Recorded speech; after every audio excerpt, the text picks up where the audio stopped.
As I finally reached the incline's peak, the rising morning sun illuminated before me the rubble that was once the prosperous town of Grey Valley. I shook off the insecurity that ran through me as a young woman traveling alone, reassuring myself that I would be in Daniel's company in only a few minutes. The trip to my birthplace had been uneventful, except when the bus driver stopped me as she dropped me off at a stop a half-mile up the road. It had been a relaxing drive until then. The lush countryside had lulled me into a shallow sleep for much of the 7-hour ride through the night. But when the driver halted me upon my exit, her words alarmed me. "If you're heading to Grey Valley, I want you to take this," she had said, holding out a slip of paper. "If anything goes wrong, call the number on it." Though I felt puzzled, I took it from her. "I've dropped off many people here," she continued, "but I never pick any of them back up again." As I hopped down, the driver spoke one more time. "If you want to leave Grey Valley, just remember one thing. Use a payphone." After that, the bus drove off. I mulled her words as the mile walk took me up the hill and then down to the town beyond it. What was it that she thought would go wrong? And why would I want to use a payphone when my mobile still had good service? The town's deterioration that had been apparent from a distance only became clearer as I approached its outskirts. Grey Valley consisted of a half-dozen streets lined with small houses, arranged around a city hall, church, and courthouse. The church was dilapidated. Its roof had caved in. A large clock attached to its steeple appeared permanently stuck at 12:15. Much of the front wall of the courthouse across the street had collapsed, leaving behind piles of brick and cement rubble. In the distance beyond stood a rusted warehouse-like structure, out of which stuck 4 tall smokestacks. A 5th lay collapsed across the roof. Weeds and overgrowth covered its brittle base. A tall, broken wall that extended from the warehouse confirmed that I was examining the tattered remnants of the old processing plant. As I walked down the first residential street, looking for my brother's address, I began to wonder how he had even survived here for the last year. The windows of the only grocery store I passed were firmly boarded up. It dawned on me that not only had I not encountered any cars along the road, but I had also not yet seen a single other person at all. I knew Grey Valley had recently experienced its second significant drop in population, but I hadn't expected it to have transformed into an outright ghost town. Daniel had described it in glowing terms to me growing up, insisting that I someday visit this wonderful little borough. And here I was, and Grey Valley was nothing like my brother had described. I wasn't shocked. Though I still loved him, I had long given up on putting much faith in his words. My warm memories of him, 7 years my elder, teaching me how to read and tie my shoes, had drifted away with time to be replaced by the unpleasant reality of his recent life trajectory. In one of my dreams on the bus, his once healthy and strong body deteriorated before me until sickly red bumps covered his face until it melted away entirely.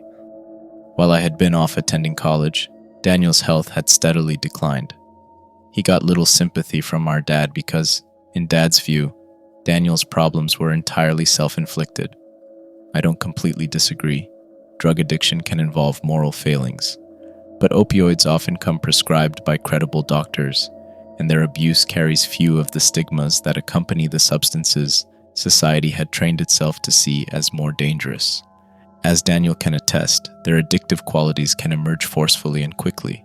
In Daniel's case, they caused his life to spiral out of control. He lost his job and his ability to pay rent. When he moved in with Dad forced him to attend an intervention program. This seemed to help at first, but Daniel's addiction re-emerged. Then, one day, Daniel left. For the past few months, we had only heard from him twice through letters mailed without return addresses. A week ago, I found a message on my phone from an unknown number. When I played it, I recognized Daniel's voice. Its once cheery timbre, now accompanied by a gravelly roughness. "Hey sis, it's me. I know you haven't heard from me in a while. I miss you. I want you to come visit me. I know you don't have a car, but the Greyhound line stops close to here. I'm at 105 Patrick Street in Gray Valley, right where we grow up. If you can make it here in a week, I would love to see you. Please make sure to get here before Saturday afternoon. Come alone and don't tell Dad. Love you as always." He didn't answer when I tried calling back.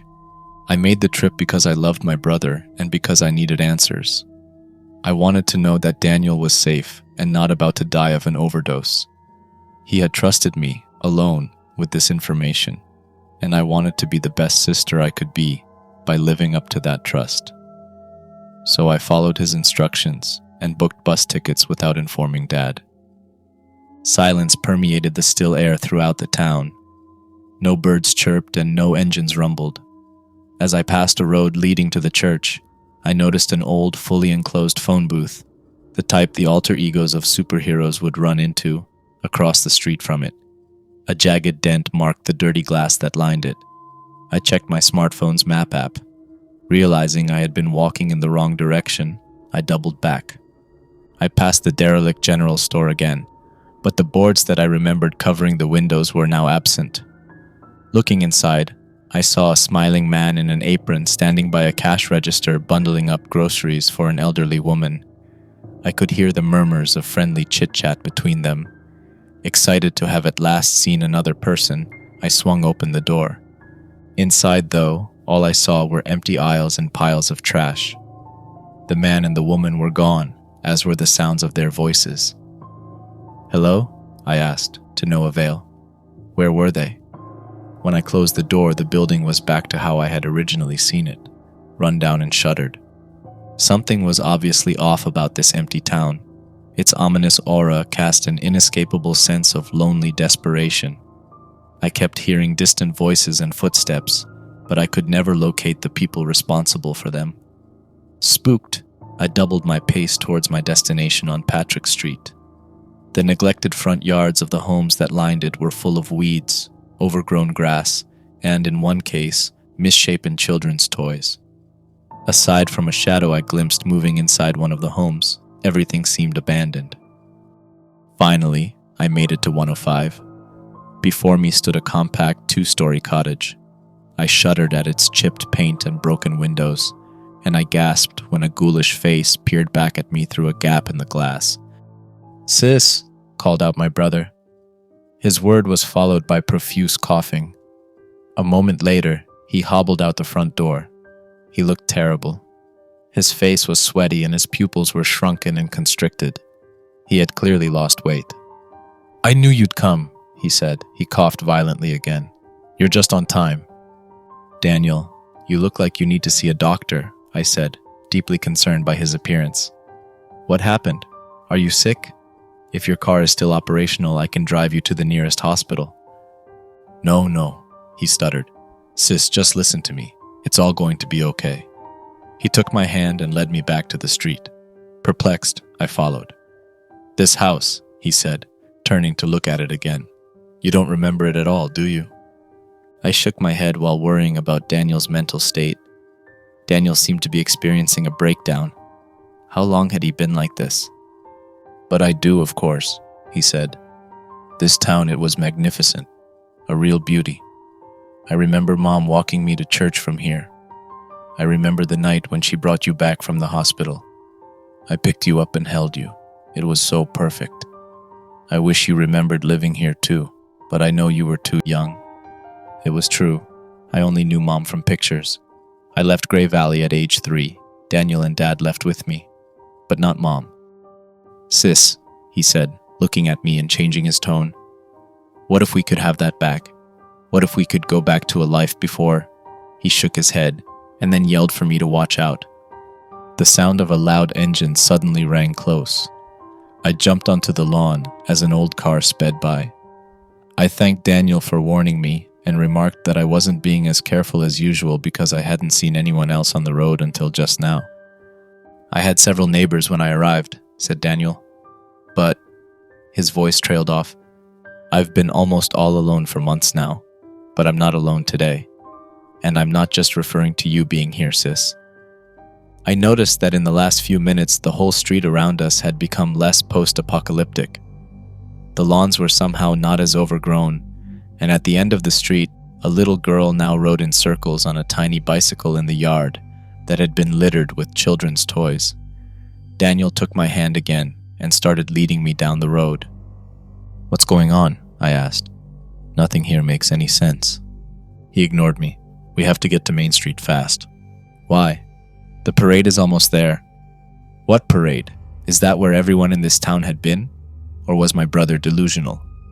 "Daniel, we don't have time to watch a parade. You seem extremely sick.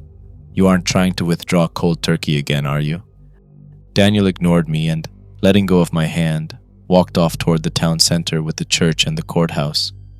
In the distance ahead of him, I noticed that the factory was churning out black gas from 5 well-conditioned smokestacks, and the once tattered wall extending from it now appeared intact. Not knowing what else to do, I ran after my brother. "I knew you'd follow," he said with a slight smirk. "Daniel, what's going on?" I felt impatient and overwhelmed by confusion. "We're almost there."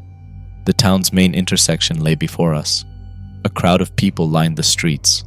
Where had they come from, and why had I not seen them before? Daniel leaned against the side of the church, balancing himself enough against it to stand upright. I joined him there. We were a few yards behind the rows of people lining the street. Daniel's face seemed sickly and faintly green. I got the impression he was fighting nausea. "There it is," he said, steadying himself enough to point. In the distance, on the far side of town, was a marching band, followed by a small array of decorated platforms. "I've always wanted to see it," he said. He took in a deep breath and now seemed more relaxed. "We have a few minutes. I can answer your questions now, sis." I had many, but I was also frustrated that he had no questions for me. My brother used to be so affectionate, but now, whatever was happening seemed to be all about him, even though I had traveled over 200 miles to get here. "Mostly I just want to know if you're okay," I asked. "Do I look okay? Of course not. I'm miserable." "Have you stopped using?" "Nope," he said. "I drive a few towns over to get what I need every couple weekends, but I ran out last night. Of money too. It's not fun running out, Laura, but it's all going to be all right soon. It's all going to be all right." "Why do you say that?" Nothing seemed all right. This was the worst-case scenario. "It's not just any parade," said Daniel. "It's the 1994 Gray Valley Town Parade." This startled me. "That's impossible and not funny," I said. Daniel didn't respond. The crowd cheered louder as the parade got closer. I noticed that the rubble across the street had disappeared. The courthouse now appeared undamaged. Its steps were lined with the happy faces of formally dressed men and women. "What do you know about the Great Muck Flood of 1994? asked Daniel. He glanced at the clock above us. It was functioning now, and it read 12:10. "Don't ask me a question like that," I said. I'd grown up hearing about it. It was one of the worst chemical dam collapses in history, and it happened in the middle of the Gray Valley Annual Parade. More deaths resulted from it than in Saltville a few hours away. More deaths than in Caribou, British Columbia, or Mariana, Brazil. I didn't remember it, but it had forever impacted my life. "Of course I know how Mom died," I muttered. Daniel shook his head. "You know when she died, but you don't really know how. It was painful, Laura, drowning and disintegrating at the same time. It's a horrible thing." "Shut up," I said. "Don't talk like that, Daniel. I don't want to think about what she went through." "She was one of 34 deaths, but the number was originally only 30. Why do you think that is, sis?" "That's crazy," I said. "Don't be so defensive," he told me. "It didn't directly impact you. You were unhurt, as were Dad and I, because we stayed in the second floor of our house. The waste was never high enough to reach us, but Mom wasn't so lucky. Do you want me to show you where she is?" My face grew red.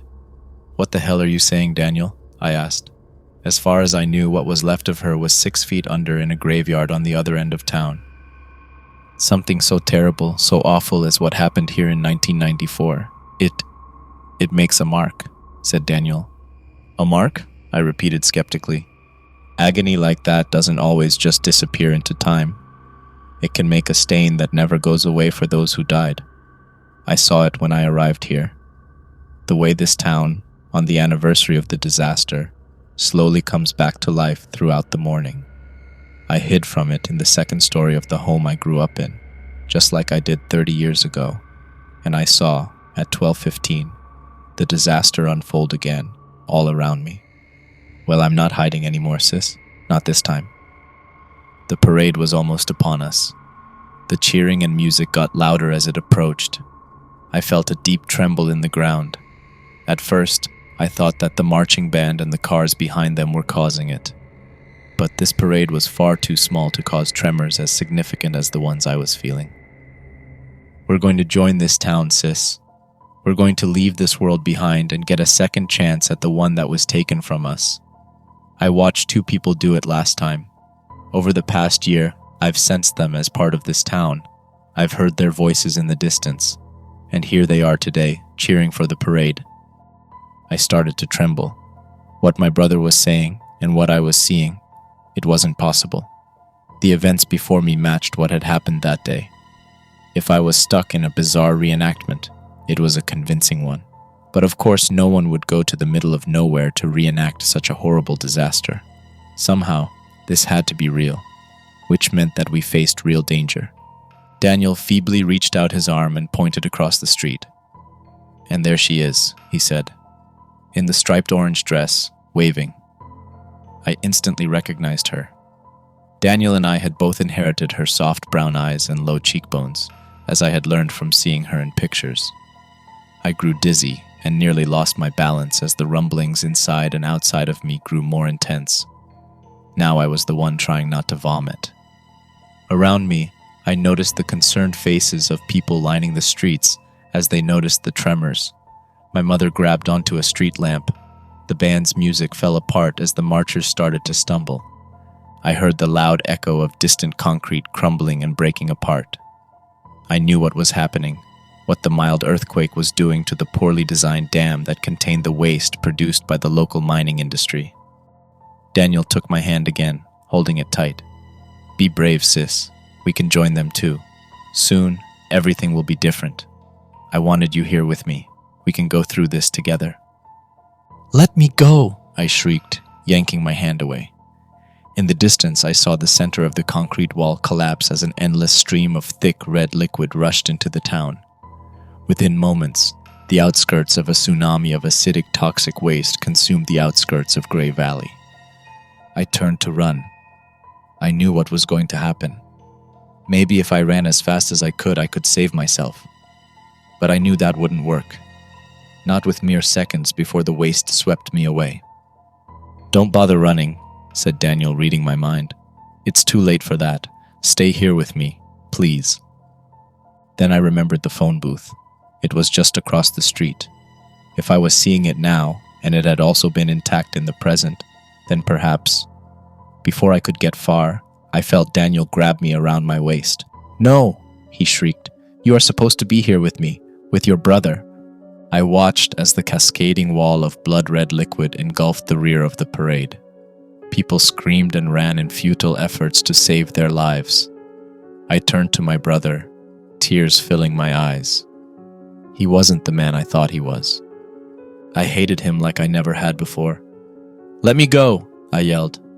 I tried to pull his arms apart, but even in his weakened state, I couldn't muster the strength. I lowered my head and bit as hard as I could into him, but even as I felt blood on my teeth, he refused to let me go. The band was gone now, and the waste was only a block away from engulfing us. "Daniel," I said. I stopped fighting him.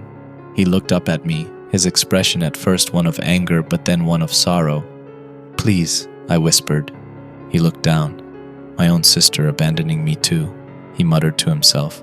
He released me. I didn't bother responding to his pathetic self-pity.